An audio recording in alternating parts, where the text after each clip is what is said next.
Hi, welcome back to YouTube channel ಮಹಾಕಾಳಿಕೆ ರುಚಿಗೆ ಸ್ವಾಗತ. ನಾನು ಪ್ರೇಮ. ನೋಡಿ, ನಾನು ಒಂದಿಷ್ಟು ಚಪಾತಿ ತೊಗೊಂಡಿದ್ದೇನೆ. ಇದು ಒಂದು ಮಾಡಿರೋಂಥ ಚಪಾತಿ. ಅದರಿಂದ ಒಂದು ಸ್ನ್ಯಾಕ್ಸ್ ಸಾಯಂಕಾಲ ತಿಂಡಿಗೆ ಮಕ್ಕಳಿಗೆ ತುಂಬಾ ಚೆನ್ನಾಗಿರುತ್ತೆ. ಇದು ಚಪಾತಿ ಮಸಾಲ ಅಂತ ಹೇಳಿ ತುಂಬಾನೇ ಟೇಸ್ಟಿಯಾಗಿರುವಂಥದ್ದು. ಈ ತರ ಒಂದ್ಸತಿ ನೀವು ಸ್ನ್ಯಾಕ್ಸ್ ಮಕ್ಕಳಿಗೆ ಮಾಡಿಕೊಡಿ, ತುಂಬಾನೇ ಇಷ್ಟಪಟ್ಟು ಪದೇ ಪದೇ ಕೇಳ್ತಾರೆ. ನಾನು ಫಸ್ಟ್ ಟೈಮ್ ಟ್ರೈ ಮಾಡಿದ್ದು ಹೇಗೆ ಬರುತ್ತೆ ಅಂತೇಳಿ ತುಂಬಾನೇ ಚೆನ್ನಾಗಿ ಬಂದಿದೆ. ನೀವು ಟ್ರೈ ಮಾಡಿದ್ಮೇಲೆ ನನಗೆ ಕಮೆಂಟ್ ಹಾಕಿ ಹೇಗೆ ಬಂದಿದೆ ಅಂತ ಹೇಳಿ. ತುಂಬಾನೇ ಖುಷಿ ಆಗುತ್ತೆ. ಹೇಗೆ ಮಾಡೋದಂತ ಹೇಳಿ ನೋಡ್ಕೊಂಡ್ ಬರೋಣ ಬನ್ನಿ. ನೋಡಿ, ನಾವೊಂದಿಷ್ಟು ಚಪಾತಿ, ಇದು ಚಪಾತಿ ಮಾಡಿಟ್ಟಿದ್ದೇನೆ. ನೋಡಿ, ಈಗ ಮಾಡಿದ್ದು ಮಿದು ಚಪಾತಿ. ಇದರಿಂದ ಈಗ ಮಸಾಲೆ ಚಪಾತಿ ಮಾಡಿ ತೋರಿಸ್ತೇನೆ, ಅದು ಹೇಗೆ ಅಂತ ಹೇಳಿ ನೋಡೋಣ ಬನ್ನಿ. ನೋಡಿ, ಇಲ್ಲಿ ಚಪಾತಿ ಏನು ತೊಗೊಂಡಿದ್ದೇವಲ್ಲ, ಎಣ್ಣೆ ಕಾಯ್ಲಿಕ್ಕೆ ಇಟ್ಟಿದ್ದೇನೆ. ಎಣ್ಣೆ ಕಾದಿದೆ. ನೋಡಿ, ಚಪಾತಿ ಮಾಡಿರೋ ಅಂಥ ಚಪಾತಿನ ಎಣ್ಣೆಯಲ್ಲಿ ಹಾಕ್ತೇನೆ.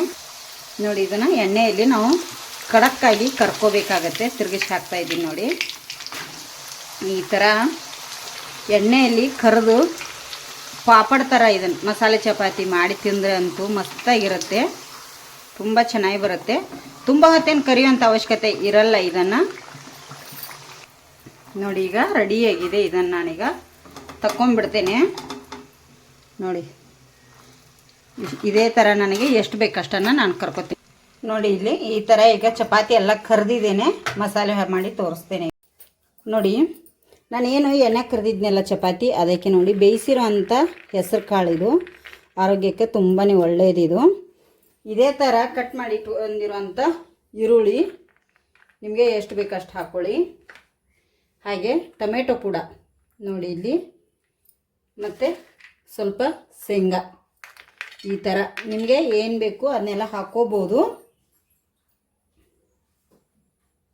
ನೋಡಿ, ನಾನು ಅಷ್ಟನ್ನು ಚಪಾತಿ ಹಾಕಿದ ಮೇಲೆ ಇಲ್ಲಿ ಕ್ಯಾರೆಟು, ಈರುಳ್ಳಿ, ಟೊಮೆಟೊ, ಕೊತ್ತಂಬರಿ ಸೊಪ್ಪು ಒಟ್ಟಿಗೆ ತೊಗೊಂಡಿದ್ದೇನೆ. ಇದಕ್ಕೆ ನಾನೀಗ ರುಚಿಗೆ ತಕ್ಕಷ್ಟು ಉಪ್ಪನ್ನು ಕೂಡ ಸೇರಿಸ್ತಾ ಇದ್ದೀನಿ. ಈ ಥರ ನಾವು ಮಕ್ಕಳಿಗೆ ಒಂದು ಸಾಯಂಕಾಲ ಸ್ನ್ಯಾಕ್ಸು ಮಾಡಿಕೊಟ್ರೆ ತುಂಬಾ ಚೆನ್ನಾಗಿರುತ್ತೆ.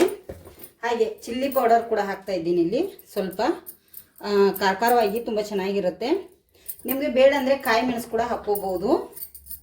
ಇದನ್ನು ನಾನೀಗ ಮಿಕ್ಸ್ ಮಾಡ್ಕೋತೇನೆ. ಎಲ್ಲ ಹೊಂದೋ ರೀತಿ ನಾವೀಗ ಮಿಕ್ಸ್ ಮಾಡ್ಕೋಬೇಕು. ನೋಡಿ, ಇಲ್ಲಿ ಎಲ್ಲ ಮಿಕ್ಸ್ ಮಾಡ್ಕೊಂಡಿದ್ದೀನಿ.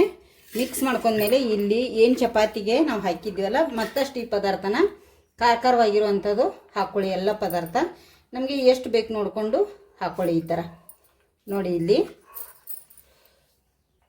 ನೋಡಿ, ಇದ್ರ ಮೇಲೆ ಮತ್ತೆ ನಾನು ನೆಲಗಡಲೆನ ಹಾಕೋತಾ ಇದ್ದೀನಿ.